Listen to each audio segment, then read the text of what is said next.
দেশ জুড়ে বেড়েছে ডেঙ্গুর প্রকোপ, হাসপাতালে ভর্তি হচ্ছেন নতুন রোগী। এ বিষয়ে আরো খবর জানাবো। পাবনা থেকে সরাসরি যোগ দিচ্ছেন সহকর্মী শাহিন রহমান। শাহিন, নতুন রোগী ভর্তি কেমন হচ্ছেন? তাদের চিকিৎসা সেবা নিশ্চিত হচ্ছে সরকারি হাসপাতালগুলোতে?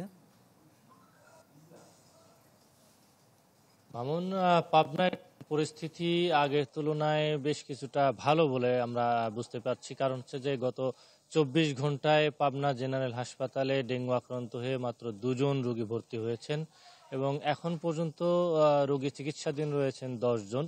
এবং গত জানুয়ারি থেকে এখন পর্যন্ত পাবনা জেনারেল হাসপাতালে ডেঙ্গু আক্রান্ত হয়ে চিকিৎসা নিয়েছেন মোট 83 জন রোগী। এবং গত 24 ঘন্টা এবং তার আগের 24 ঘন্টায়ও আমরা দেখেছি যে 2 জন রোগী ভর্তি হয়েছেন। অর্থাৎ গত এক সপ্তাহের যে তথ্য বলছে সেটি থেকে আমরা যতটুকু জানতে পেরেছি যে ডেঙ্গু আক্রান্তের যে হার সেটি গত কয়েক মাসের তুলনায় বর্তমানে কিছুটা কমেছে। এবং আমরা একটু যদি দেখে যে আমি এখন বর্তমানে পাবনা জেনারেল হাসপাতালের সামনে দাঁড়িয়ে রয়েছি এবং আমরা আসলে ইন্টারনেটের যে সমস্যার কারণে আসলে ভিতরে রোগীর ভর্তির যে চিত্র সেটি আসলে দেখাতে পারছি না।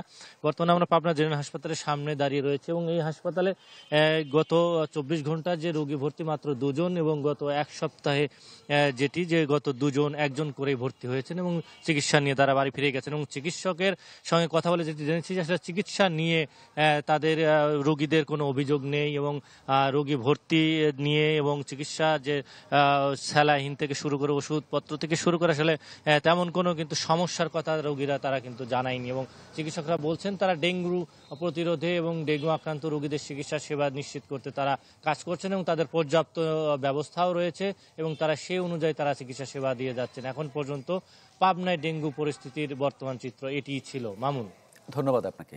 পাবনা থেকে জানাচ্ছিলেন সহকর্মী শাহিন রহমান।